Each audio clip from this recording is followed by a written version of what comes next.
That was on a light note, but of course it's reversed as well. Yes, Ken, you're going to say I was going to say something that, you know, when it comes to basic rules, sometimes I think Chris is a bit rough, but I agree with him on that. There are things you must set, you know, and if it's about time, for example, say it outright. You know, the person is late, and like you say, enjoy your evening, but make them know that, you know, one of the things I can't stand in my life, actually personally, is waiting for someone for like an hour. And these days, in the age of communication, it's like Carol is trying to say, there could have been anything, but that anything should be, you know, like diluted by communication. And the person says, honey, I'm late because of ABCD. But if that doesn't happen and the fellow just breezes in like some imperial king an hour later, you know, like women like doing, fashionably late, then definitely you probably, you know, just make sure you've missed that boundary, because it needs to have been developed at that time. So next time they'll probably come 2 hours later and then say, oh, but last time I was only an hour late, I'm going to try. You know, and that doesn't help your life. So the idea of boundaries is, as you start off, actually right from the beginning, the person gets to know. And if they rile you about something and you wait and you hold it up, that would be a problem. You need to talk to them and say, hey, I like you and that's why we are sitting here, but this is it for me. Yeah. And in fact, there are quite clearly some boundaries that if they are not defined, the relationship ends. You know, if it's quite obvious that I am, for example, not including you in my circle of friends, then I'm going to start thinking, now, hang about, this guy's got a life that I don't seem to know about. If I never meet your family, if there's all sorts of weirdness about how I communicate and all that sort of thing, what we're really saying is, you don't respect my boundaries, my needs, we can't continue the relationship.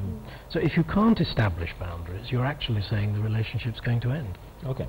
Let's talk about now when the relationship has fully developed. You're either married, living together, let's say partners.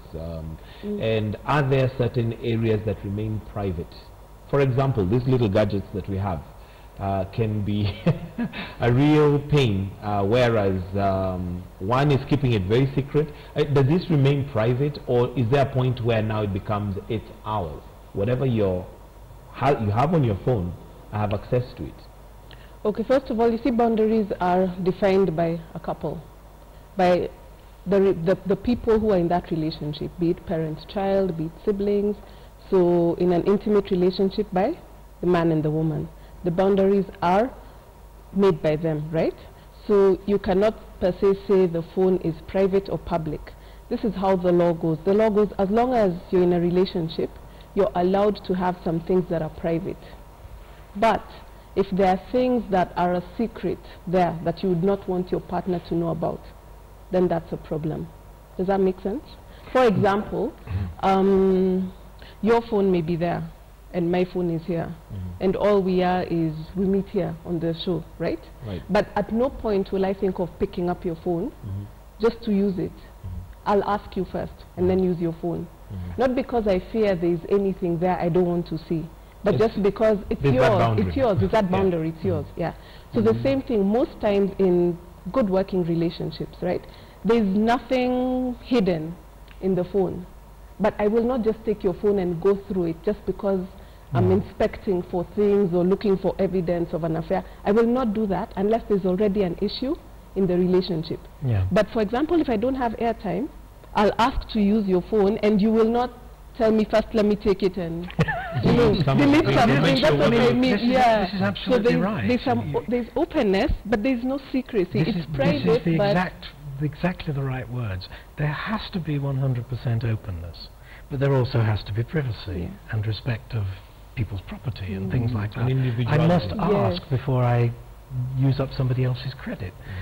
But I must also not have anything on my phone that's going to cause embarrassment. If I do, I must expect trouble. But I will be very upset if my wife goes leafing through all my messages, and I won't go leafing through hers. But on the other hand, I expect complete openness. If I ever do find her wandering out of the room before she takes a call, there's going to be one or two interesting questions.